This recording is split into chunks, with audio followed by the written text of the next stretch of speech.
Hello and welcome to this advanced tutorial about integration of the underwater add-on into Smart Water. So here I have loaded the new Smart Water mobile no diffuse mix demo. You can see here it's the new shader for mobile. And there is nothing about underwater in this project. You can see I go inside, nothing happened. So what I'm going to show you is how to integrate it manually. If you don't want to load a pre-made asset, you will have to do everything by yourself. So keep track of what I'm doing. It's not really easy. I have to touch about a lot of things. So in my project I have the complete edition of Smart Water here, and underwater is here. In the underwater I will find the prefab here. I have the choice with underwater for mobile and underwater for pro, and I will choose the underwater for mobile because this tutorial is about using the mobile underwater, but I will do another tutorial to show you the specifics about the pro underwater. So I will drag and drop this on the camera because the underwater, it has to be attached to the camera. Oh, come on, here it is. That's the first step. The second step here is to drag and drop the script underwater mobile on the camera too. Everything is on the camera.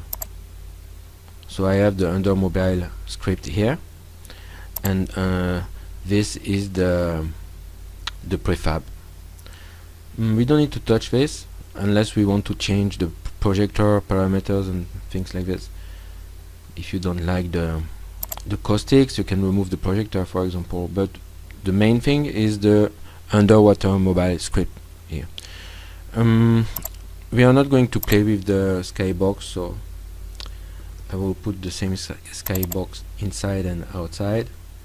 The skybox thing is specifically designed if you want, for example, to have a reef and you want to have part of the reef which are mesh and part of the reef which is a skybox. Then you have to you can have two different skybox here. You can have the outside skybox, you can see here, and you can have inside the water another skybox. But this is very specific. We are not going to talk about this today. I will keep the fog parameters here, and the underwater caustic is actually the prefab we drag and drop before. So the prefab we drag and drop before, we have to drag and drop here, so it can trigger it on and off. We want to choose a color that's like blue for the underwater. The tricky thing, the audio source. The audio source need to be here, so I'm going to add the audio source here, and I have a sound here, so I can use it.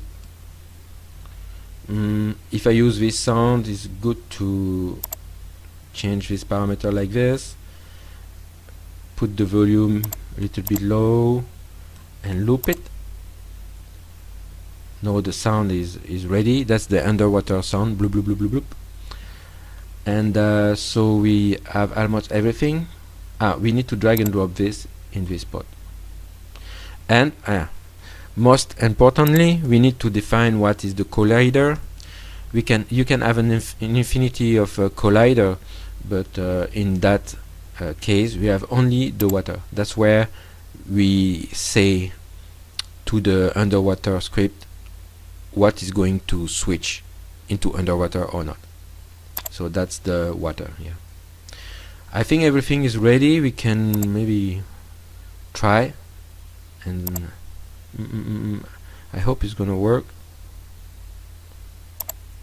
Let's see. I go inside the water. Yeah, it's working.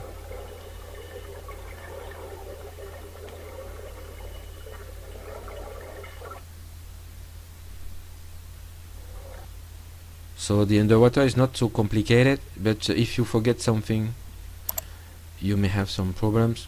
If you don't like the projector, you just disable it.